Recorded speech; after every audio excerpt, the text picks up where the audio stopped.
question for today: does cognitive behavioral therapy, CBT, work for tinnitus? The short answer is yes. Although we have long known that CBT is helpful for anxiety and depression, the research for CBT for tinnitus is now growing strong. In today's answer, I get it from a good study that included 128 people randomly separated into three groups: an internet-based group, an in-person group, and a control group who just discussed tinnitus but not specific solutions.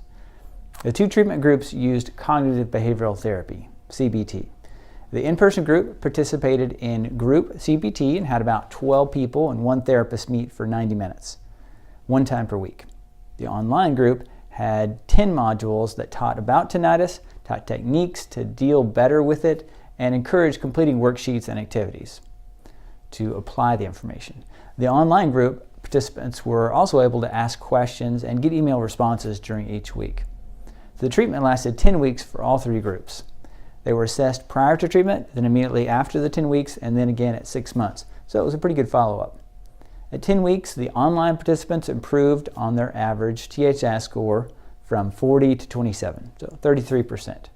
The in-person group, therapy group, improved from 44 to 28, 36% improvement. And the control, the discussion group, improved from 40 to 38, only 5%. 33 and 36% improvement for the online and in-person groups is right there at the typical improvement mark we see, at least for reasonably effective treatments. Looking at it in a different way, they used 14 points as a significant amount of improvement on the THI questionnaire. So at 6 months follow-up, 50% of the in-person group CBT people improved significantly, and just as many had improvement at 6 months. For the online participants, 41% showed significant improvement at 10 weeks, increasing to 49% at 6 months. So, to summarize, getting together with a group and a professional for therapy is more effective for tinnitus distress in the short term, but both are pretty good in the long term. With one caveat, on another questionnaire, the in-person group had significantly more improvement at 6 months, but the others maintained at about 50%. So here's an interesting but not surprising finding. The more education people received and the more techniques they applied in the online group, the more they improved in both tinnitus distress and sleep disturbances. So now let's briefly compare this to another study using CBT for tinnitus. This one I reviewed thoroughly in a previous episode called "Is the Usual Care for Tinnitus Usually the Best?" In that study, the treatment included an exam, a hearing aid, and personal instruction if they needed and wanted it. They were provided sound generators for tinnitus, including masking if the patient asked for it, and a little tinnitus-specific counsel using TRT and CBT, covering topics like what causes tinnitus and how to refocus your thoughts and attention to not think of their tinnitus as something terrible. And finally, if their tinnitus was severe, they got more specific counseling using CBT techniques and had as much group and personal counseling as they needed in applying those mental techniques. They called that approach the Specialized Stepped CBT-TRT Combo Approach. The intent was to give people everything they needed and wanted, and not to overload them with talking techniques and tools that the individual does not want or need. So assessments at 3, 8, and 12 months showed 31% improvement, going from a THI of 39 to 34 to 29, and finally to a THI of 27 at 12 months.